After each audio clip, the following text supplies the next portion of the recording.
today on another episode of Faith and Food. Today we are going to be doing a recipe where we learn how to rest from our labors. We're going to be smoking some baby back ribs here out on my Traeger, and if you don't have a Traeger, that's okay. You'll be able to follow this same recipe in your home oven. It's that simple. One of the great things about smoking food is that you can kind of set it and forget it. You can hang out with your friends and family at your Labor Day party or out on the beach, whatever you need to be up to rest from your labors. This is a great recipe for that. We've already rubbed these down with some yellow mustard to create a binder for our rub. That's just good old French's mustard. And we've added some rub. This is the gospel rub from Meat Church Barbeque, which you can find on Amazon. What we're doing now is we're allowing this rub to sweat these ribs, which is essentially a form of brining where moisture content is drawn out of the meat and then gets drawn back into the meat before we put it onto the smoker. Real quick, I got to give a shout out to my apron. This was made by a friend of my wife, Lisa's, and it's got donuts on it, which I have to give a shout out to Mike and Lynn Zahoza. Every Thursday when they come into the office, they bring donuts and coffee for the staff, and it's always a wonderful treat. We're filming this on a Thursday today, and so I've got my donut apron going here. We're going to see you back here in a little bit and outside where we'll put these onto the smoker. Okay, so we are out here at the smoker. We've got the Traeger set to 225 on super smoke mode. Now, if you're doing this at home in your oven, you're going to do this at 275 in your oven for 2 hours, and then you're going to wrap. What we're going to do here is we're going to do 1 hour at 225, then we're going to raise the temperature to 275, and then we're going to wrap.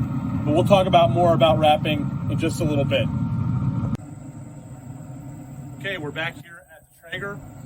We've been going for 225 for an hour, and we spritzed at the half-hour mark. We're going to spritz again now and raise the temperature to 275, and then we're going to wrap, and we'll talk about that in a little bit. So spritzing is just a combination here. I've got some water and a little bit of beer. You can do water and apple cider vinegar, water and apple juice, anything that you have on hand. And barbecue pit masters say this gives the environment, the smoke, something to grab onto, keeps the ribs moist. So just a couple of spritzes there.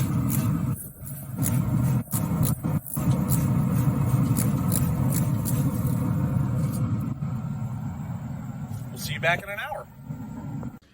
It has been 2 hours now, and we are ready to wrap our ribs. So we put down a layer of brown sugar, a few pats of butter, and some honey. That's going to help keep moisture in, and it's going to finish these ribs up real nice. That's the secret of the pros anyway. If you look on the internet, you'll see that there. So just pick them up. And meat side down on our mixture.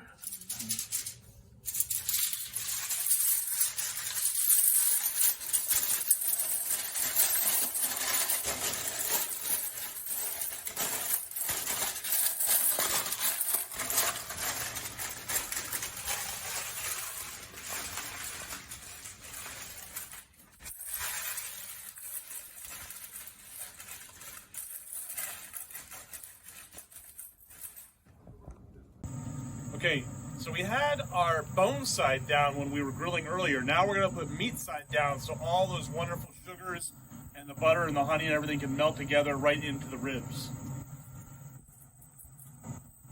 2 more hours and we're going to be good to go. All right, so after 2 hours on the foil, we sauced our ribs. We let that tighten up on the grill for about 10 minutes, and now we've got a great Labor Day spread for you. We got some of our favorite sides: coleslaw, baked beans, mac and cheese. Of course, the star of the show, our ribs. We've even got a bonfire going so we can make some s'mores later. And we're going to have a great evening here in the South Hills of Pittsburgh. We're so glad you're able to join us. We'll see you soon. God bless.